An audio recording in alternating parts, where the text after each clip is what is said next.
Bonjour, chers fidèles amis internautes de Seneinfo.net et Seneinfo International. Bienvenue dans cette page de l'information. Le président de la République, son Excellence, M. Bassirou Diomaye Diakhar Faye, a entamé ce matin une visite de travail et d'amitié en Guinée-Bissau, peu de temps après son arrivée dans la République sœur de la Guinée-Bissau.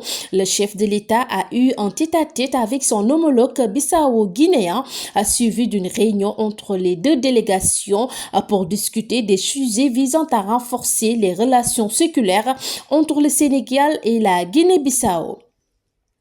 Un bâtiment de 3 étages en cours de construction s'est effondré à Touba, causant la mort de 11 personnes et faisant 7 blessés, selon un bilan provisoire rapporté. Le préfet de Mbacké, Hadim Anne, s'est exprimé sur les circonstances de cette tragédie. Il pointe du doigt le non-respect des normes en matière de construction. Le préfet a par ailleurs souligné que le nombre exact de personnes présentes sur le site reste inconnu, évoquant la présence d'ouvriers, de maçons, de plombiers et d'électriciens au moment de l'effondrement.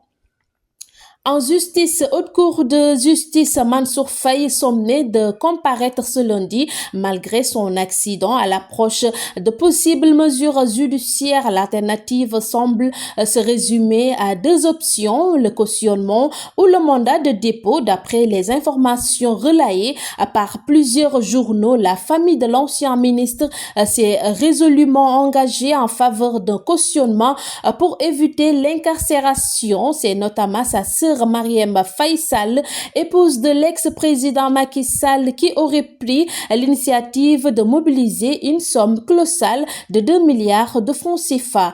Pour rappel, Mansour Faye cible d'enquête relative à la gestion des forces fonds Covid-19. À présent, parlons l'actualité en dehors de notre frontière. À Gaza, une frappe israélienne a tué 9 enfants d'un couple de médecins palestiniens ce samedi, selon la défense civile de la bande de Gaza, dans un raid aérien israélien dans le sud du territoire. Les seuls survivants, le mari et l'un de ses 10 enfants. Et enfin, terminons avec la page sportive. La saison 2024-2025 s'achève sur une belle note pour Ismaïla Sarr. L'international sénégalais s'est illustré une dernière fois ce dimanche 25 mai en Première Ligue lors de la 38e journée contre Liverpool. Au total, l'ailier sénégalaise a inscrit 11 buts de délivrés, 7 passes décisives en 47 matchs, toutes compétitions confondues, un bilan solide qui fait de lui l'un des hommes forts de Crystal Palace cette saison. Voilà, c'était tout pour cette page de l'information. Merci de votre aimable attention. Surtout, continuez de vous escotcher sur notre plateforme digitale Seneinfo.net et Seneinfo International. D'ici là, prenez bien soin de vous. Merci et au revoir.